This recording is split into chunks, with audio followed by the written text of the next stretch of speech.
Yeah, I've been listening to some interesting podcasts, and I used to think just certain things were Jewish conspiracies, like Hanukkah or Passover or Israel. But it actually, once you're red pilled, you can see it everywhere. You know, one podcast I've listened to is Fast the Nation, which I guess is kind of big. I had never listened to it. There's a lot of podcasts and videos, YouTubers, live streamers, and you're able to tie any phenomenon into the overarching Jewish conspiracy. You just have to be creative enough and ram it in there. They were talking about plague, and the Black Death was a Jewish conspiracy, and they used it to their advantage to the merchants use it to their advantage, to create monopolies and dominate European markets and finance. Yeah, I know it's hard to believe, but it's a fact. James Alsop told me, and his buddy McJazzhands or whatever. So it's like, it's not just a couple things. It's an overarching frame meta conspiracy. It's an overarching meta analysis, and you can put everything under that meta analysis. So yeah, and then the Jews are using COVID to for their own mischievous ends, to put small business owners out of business and create more gig jobs, which is a Jewish conspiracy in and of itself, funded by Jewish capital to eliminate good jobs for white people, so they're more pliable. Because if you're worried about money, then you can't be planning the next white nationalist takeover. Everything can be put under this overarching worldview, and yeah, if there's no one there to refute it, or you just don't want to consider that maybe that's not the case, then it's the truth. I kind of compare it to MacGyver is able to create weapons or tools out of like a rubber bands and paperclip, but these guys are just so intelligent. They're able to figure out the Jewish conspiracy in no matter what you give them, right? Like, okay, I'm looking at this huge highway.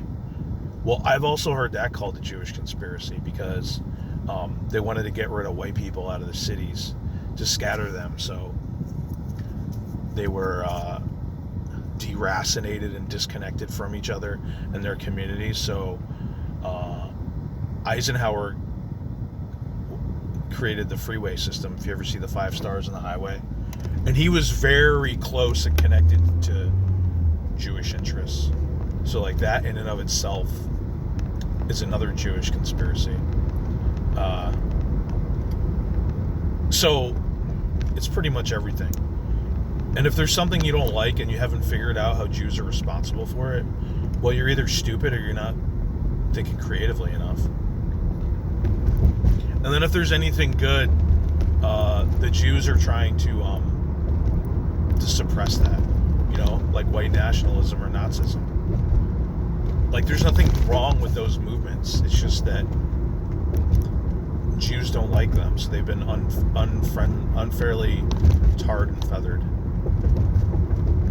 But this line of thinking, it's pretty entertaining and interesting to me.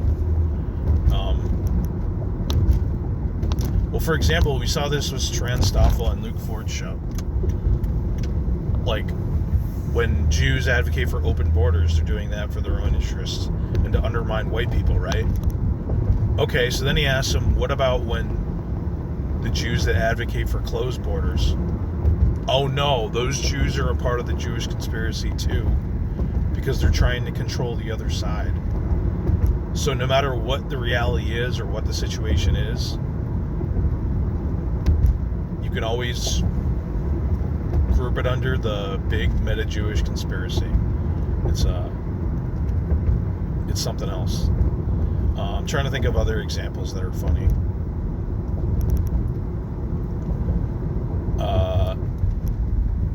Yeah, I mean, immigration, pro-immigration. But it's not just it's not just there. It's like no matter what the situation is evidence of the Jewish conspiracy. So if Trump is openly meeting with Orthodox rabbis, oh, it's right there in your face. Like, look, the subversion is right there in your face. But then if he's not meeting with them and like he's not seen in public with any Jews, oh, they're behind the scenes. They're trying to hide their hand. This is more evidence of the Jewish conspiracy. It's like no matter what, it proves itself. God, remember where was this topic? Remember all those horrible essays you had to write in English? You know, something along the lines of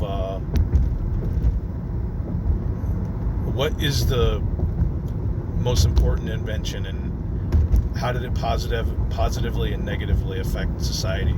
That's like an example of some essay, something like that I remember writing. But God, wouldn't it be great to write about Jewish conspiracies? Because like you just find evidence of it everywhere. You know what I mean?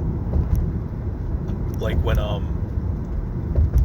when they vote Republican, it's to control opposition, and when they vote Democrat, they're part of the conspiracy as well. It's like both sides of every issue, no matter what they do, is a part of this conspiracy. And everything that happens presents evidence of the conspiracy. So that would have been just the greatest writing material you could ever possibly find.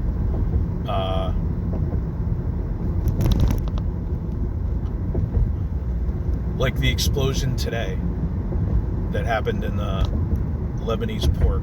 Well, God, the Israelis have to be responsible for that. But then, like, let's say it happened in Israel.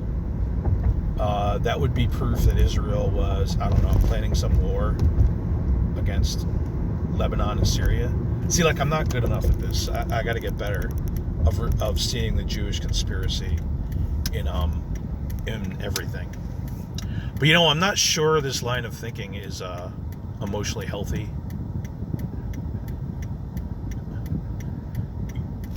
You know, it's other people don't like these like podcasts because they feel personally threatened by them. But I'd imagine being a podcaster or a listener to one of these podcasts and believing everything really is a Jewish conspiracy, you know, like Norman Hobbs or something like this. That's